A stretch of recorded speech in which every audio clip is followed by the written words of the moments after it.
Hello everybody, I hope you're having a wonderful day. Today I would like to share my final and official thoughts on the QYGMGS, yes that's all in caps, folding knife. So it is a brand based off of Amazon and it is $49.99. There are two variants. This is the all blacked out one with titanium nitride coated blade, and they have a stone washed silver blade which looks to be silver hardware, pivot screw, and silver liners. So two variants, both of them 50 bucks. Let's get into the specs. I'm pulling the specs off of Amazon, which is not something I typically do, but I can't find anything else about this knife anywhere else. So first of all, weight, it is 3.7 ounces, which in my opinion is extremely lightweight and it's not that big of a deal at all. Blade length 3.2 inches, overall length 7.5 inches, blade thickness 0.14 inches. Blade material is D2. It's flat ground and is a I guess drop point or spear pointish blade. So there's that. A couple size comparisons. Civivi Elementum.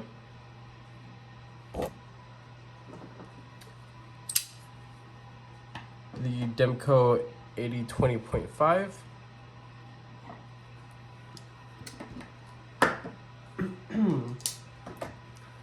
I have a Spyderco Para 3.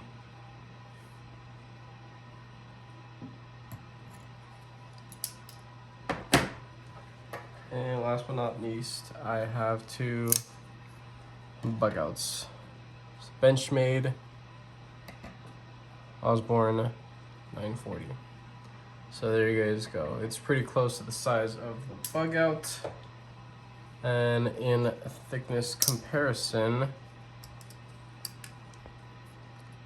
yeah, it's significantly thicker than the bug out. See the Spyderco Para 3. So it's still a little bit larger, but not that much larger. And just overall presence within the pocket, it's pretty close to the same. So if you don't mind the Para 3, you wouldn't mind something like this. In actual comparison to the Para 3 that has flat G10 scales, this has flat half carbon, half G10 scales. So it's not contoured or rounded off or anything fancy like that, but it's still done rather well. If you look at the material really closely within some good light, you probably can't really see it too well here, but there is a difference between the carbon fiber and the G10. The G10 is like black, and the carbon fiber is a like black with some grayish undertones or something that reflects a little bit more light. It does have some texturing. The carbon fiber is raised and it feels really nice actually. I don't have anything like this. It is perfectly centered. Let's see if I can get that. It's kind of hard with an all blacked out knife, but yeah, there you go. Perfectly centered. Has two little barrel spacers.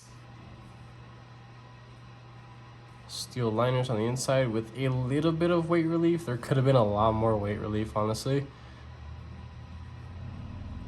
But it's still pretty lightweight in comparison.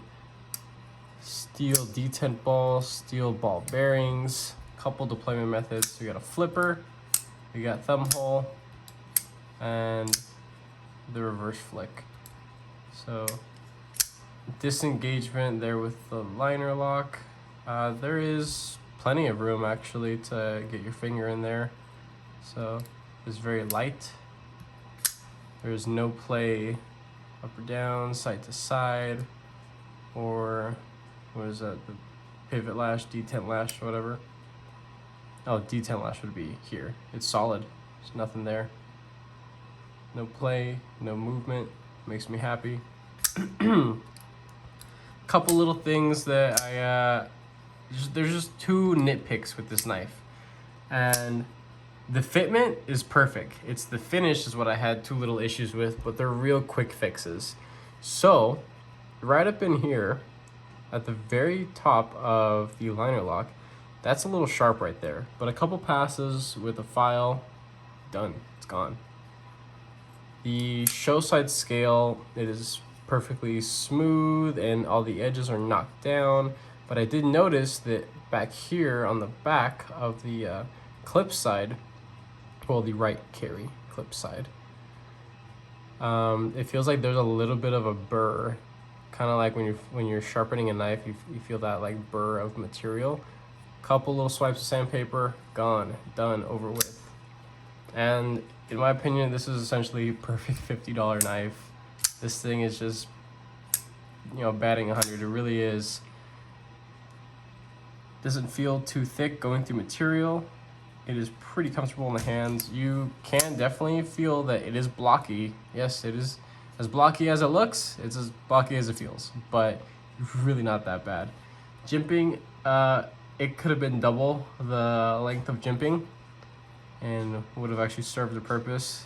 This being a, you know, fidget-friendly, all-use EDC knife, I don't see why it couldn't have had more jimping. I don't think that would have been that big of a deal to do. The jimping that is there, it does feel pretty good quality. Everything is knocked down, and it's not so shallow to the point where it's pointless. But yeah, it's good stuff. The pivot screw is a T8, pocket clip screw T8.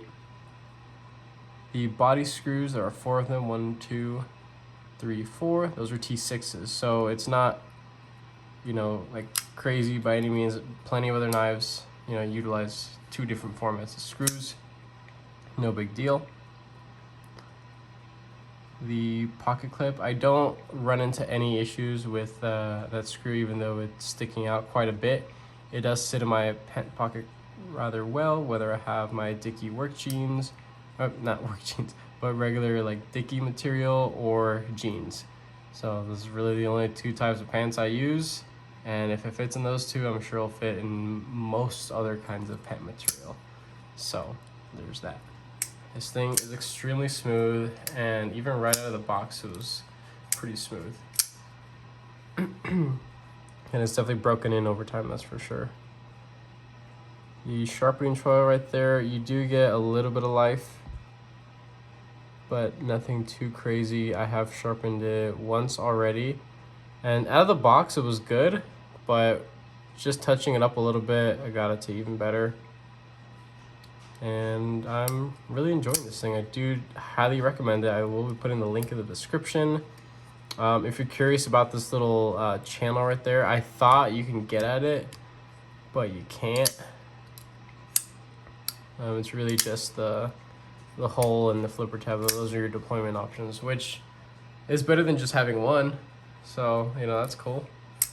Definitely do enjoy that. But for sure, this is a highly recommendable item. And yeah, that's really it. There's not much more to say about it. I love it. It's great. 2 little nitpicks that are quick fixes. Besides that, everything else is perfect for a $50 knife. I'm quite happy with the D2 blade material. It does have this titanium nitride coating on it that helps to resist rust and prevents rust and things like that. But the coating isn't going to last forever, but it's still better than something that is uncoated. So there you guys go. Have a wonderful day. Thank you guys for watching.